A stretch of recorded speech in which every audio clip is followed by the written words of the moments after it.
अक्सर आपने education system को कोसते हुए लोगों को सुना होगा। इनफैक्ट हमने भी कभी बातचीत करते हुए अपने एजुकेशन सिस्टम के बारे में कई बातें बोली होंगी। मैं ताज्जुब करता हूँ इस बात पे कि क्यों कभी भी गवर्नमेंट ने इस बात को सीरियसली नहीं लिया, क्यों कंपैरिजन नहीं किया बाकी कंट्रीज़ में क्या चल रहा है और हमारे यहाँ क्या चल रहा है। एक एजुकेशन सिस्टम जो बना हुआ था और वही तरीके से हर बार पढ़ाया जा रहा था, स्टूडेंट को ये फील कराया जाता था कि पढ़ो, बहुत ज़्यादा पढ़ो और पढ़ने से ही तुम्हारा करियर बनेगा। और at the end of the day school में शायद ऐसा लगता था कि जो टॉप 5-6 बच्चे हैं बस इन्हीं का जीवन बन पाएगा, बाकी लोगों का तो कुछ होगा नहीं। और 5 सब्जेक्ट ये डिसाइड कर देते थे कि अगर आप इनमें अच्छा नहीं कर सकते तो जीवन में कुछ अच्छा नहीं कर सकते। इस तरह का एजुकेशन सिस्टम रियल वर्ल्ड में टोटली फेल है। अगर आप देखें, अपने पेरेंट्स से पूछ के देखिए कि जो उनके क्लास में पढ़ते थे, जो टॉपर्स नहीं थे, क्या कर रहे हैं वो आज जीवन में। वो लोग भी बहुत अच्छा कुछ कर रहे हैं अपने जीवन में। यानी इस बात से कोई फर्क नहीं पड़ रहा कि आप क्लास के टॉपर थे या नहीं थे, आप कुछ ना कुछ तो जीवन में कर ही रहे। यस, इसका मतलब ये कि एजुकेशन सिस्टम का जो एक प्रेशर है कि हमें इसमें टॉप करना है, ये प्रेशर वो लोग भी ले रहे हैं जिनको शायद जीवन में कुछ और करना है। अब हर किसी व्यक्ति को यही 5 सब्जेक्ट्स तो नहीं पढ़ने ना। तो ये एजुकेशन सिस्टम में चेंजेस बहुत समय से रिक्वायर्ड थे and thanks to current government कि उन्होंने कुछ चेंजेस अनाउंस किए और ये चेंजेस बहुत पॉजिटिव चेंजेस हैं। और मैं समझता हूं कि देखिए, सुधार की गुंजाइश हमेशा रहती है और धीरे धीरे करके और सिस्टम सुधरेगा। भारत इस चीज़ को महसूस कर रहा है कि हमारे एजुकेशन सिस्टम में ज़्यादा चीज़ें मेमोराइज करने पर है, यानी ज़्यादा आपको रटना पड़ता है। और अगर आपने अच्छे से रटा तो आपको अच्छे मार्क्स मिल जाएंगे। लॉन्ग आंसर्स आपको लिखने पड़ रहे हैं और अगर आपको चीज़ें याद हैं तो आप अच्छा परफॉर्म कर रहे हो, आपके अच्छे स्कोर आ रहे हैं, वरना नहीं आ रहे। यानी जिसकी याददाश्त अच्छी है उसका तो ठीक है, लेकिन बाकी लोगों के मार्क्स कम हो रहे हैं और इससे कोई खास स्किल डेवलप नहीं हो रही है सिवाय याददाश्त बढ़ने के। तो मेरे समझ से भी ये चीज़ तो फेल सिस्टम था। तो गवर्नमेंट ने अब इस बात पे फोकस किया कि भाई देखो, बेरोजगारी भी इसीलिए है ना क्योंकि हम वो स्किल्स नहीं सीख पा रहे हैं जिसके कारण हमको काम मिल सकता है। तो अब एजुकेशन सिस्टम में कुछ ऐसे चेंजेस किए गए हैं जिसके कारण ज़्यादा फोकस हमारे स्किल बिल्डिंग में होगा, ना कि मार्क्स में। तो भारत सरकार की नेशनल एजुकेशन पॉलिसी NEP 2020 के अनुसार कुछ चेंजेस हो चुके हैं। सबसे बड़ा चेंज तो ये है कि 10-12 जो बोर्ड एग्जाम्स होते हैं उनको देने के लिए स्टूडेंट एक प्रेशर फील करता था कि बस आपको एक बार एग्ज़ाम देना है और उसी में आपको अच्छा स्कोर करना है। नया चेंज ये ले आया कि आप 2 बार एग्ज़ाम दे सकते हो, तो जो भी दोनों में से बेस्ट स्कोर आपका आएगा उसको हम फाइनल कंसिडर करेंगे। तो 2 मौके मिलने से कुछ प्रेशर स्टूडेंट्स के ऊपर कम हो जाता है और उन्हें अपना स्कोर सुधारने का एक मौका भी मिल जाता है।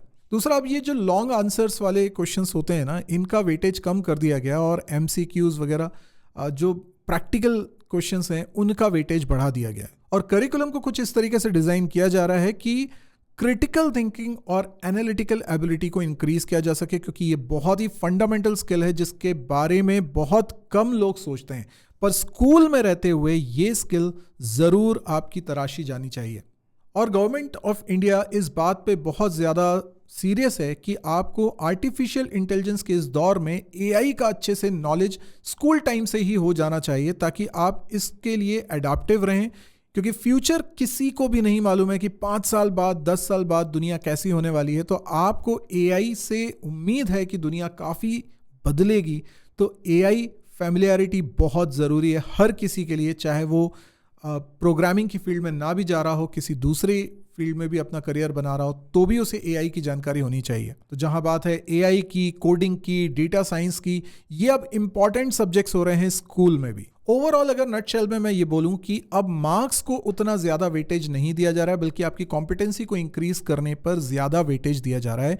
आपको प्रैक्टिकली स्किल डेवलप होना ज़्यादा इंपॉर्टेंट है और कोशिश ये की जा रही है कि अननेसेसरी जो प्रेशर है वो रिड्यूस हो। क्लास में हर स्टूडेंट को ये फील होना चाहिए कि भाई मेरी अपनी चॉइसेस और लाइकिंग्स हैं, तो हो सकता है मुझे करियर किसी और फील्ड में बनाना हो। हालांकि मुझे लगता है कि अभी कुछ चीज़ें और हो सकती हैं जो सुधारी जा सकती हैं। जैसे मुझे ऐसा लगता है कि एक 5th-6th के बाद से कुछ काउंसलिंग का एक सिस्टम स्कूल के अंदर होना चाहिए, जहां स्टूडेंट की लाइकिंग्स को समझते हुए उसे गाइडेंस मिले कि वो किस फील्ड में अपना करियर बना सकता है। सिर्फ कन्वेंशनल करियर ऑप्शन के बारे में ही सोचना, क्योंकि पेरेंट्स भी उसी दायरे में सोच पाते हैं।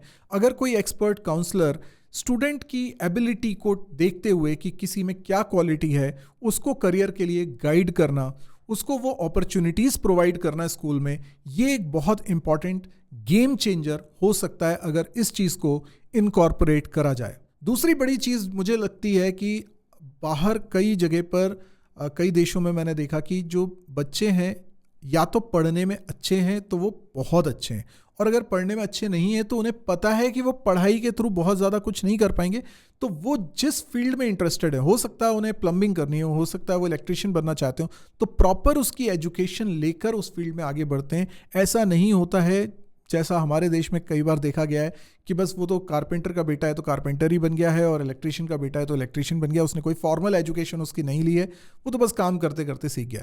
देखिए, एक्सपर्टीज़ ऐसे में नहीं आती है। एक्सपर्टीज़ तब आती है जब आपने उसकी प्रॉपर एजुकेशन ली हो। तो ये सारी जो एजुकेशन सिस्टम है, अगर इस ओर भी ध्यान दे तो हर व्यक्ति को रोजगार मिल पाएगा। और तीसरा बड़ा चेंज जो मुझे लगता है और होना चाहिए वो है कि स्पोर्ट्स को बहुत ज़्यादा ध्यान देना चाहिए, क्योंकि फिजिकल फिटनेस, फूड हैबिट्स, ये सारी चीज़ें अगर स्कूल में सिखाई जाएं, स्कूल में ये बताया जाए कि देखो, जो एडवर्टीजमेंट में देखकर आप कुछ भी जंक फूड खा रहे हो या अपनी हेल्थ को नुकसान पहुंचा रहे हो, वो क्यों गलत है, और वो एजुकेशन अगर शुरुआत से मिलेगी, एक्सरसाइज करने का आपको मोटिवेशन वहीं से मिल जाएगा, तो हमारा देश काफ़ी आगे बढ़ सकता है। क्योंकि यूथ अगर अपने हेल्थ को लेकर सजग होगा, अपने करियर को लेकर सजग होगा और उसको सही गाइडेंस मिलेगा, तो वो डेफिनेटली दुनिया में बहुत नाम कमाएगा, अपना जीवन बहुत अच्छा कर सकता है। तो ये एजुकेशन सिस्टम में कितने चेंजेस हो पाते हैं पता नहीं, लेकिन इन चीज़ों के बारे में अगर आपको पता है तो आप अपनी राय भी दे सकते हैं कि कौन सी ऐसी चीज़ है जो इंडियन गवर्नमेंट को करना चाहिए एजुकेशन सिस्टम में, जिसके कारण काफ़ी बड़ा चेंज हो जाएगा। फिलहाल जो चेंजेस अभी हुए हैं वो भी मुझे काफ़ी पॉजिटिव लगते हैं, और देखते हैं इसका इम्पैक्ट क्या रहता है, आने वाले समय में हमें पता चलेगा। तो वीडियो पसंद आया हो तो आप लाइक शेयर करने के साथ साथ अगर चैनल को सब्सक्राइब नहीं किया तो सब्सक्राइब जरूर करिएगा, और कमेंट में आपके सुझाव का मुझे इंतजार रहेगा। Thank you, good bye.